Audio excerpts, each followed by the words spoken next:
Okay mga kababayan, Chris Ulo po at welcome back po ulit dito sa ating YouTube channel. Nako mga kababayan, grabe talaga ito si VP Inday Sara Duterte.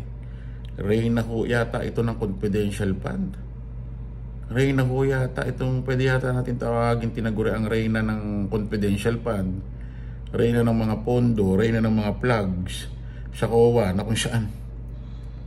Noong nakaraan, na-discovery ho ng COA sa kanilang report about dun sa COVID-19 nung siya ang mayor sa Davao. Ngayon naman mga kababayan, meron din namang report talaga din ng COA. COA plugs Davao City 9.489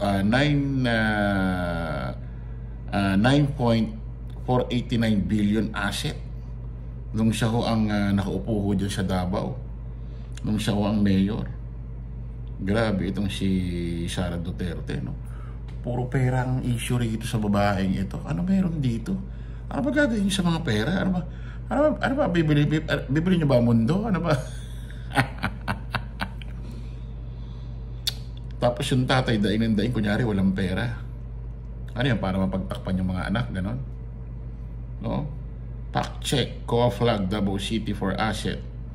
COA flag the government of Davao City for the questionable existence of asset amounting to 9.48 billion.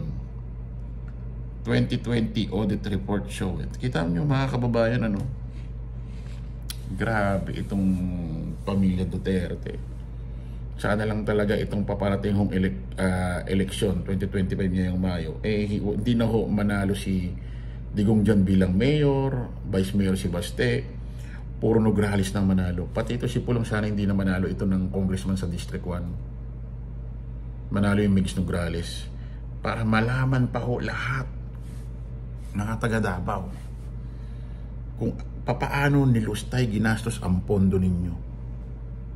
Pati ang 51 billion budget na yan according sa DPWH. From 2020 to 2022, 51 billion pesos ang naging pondo nyo dyan. Naramdaman nyo ba yun? Kaya kinakailangan hindi na manalo ang Duterte dyan, mga Nograles na, para mabunyag kung ano dapat mabunyag dyan sa munisipyo ng Davao, mga kababayan. Maraming salamat po.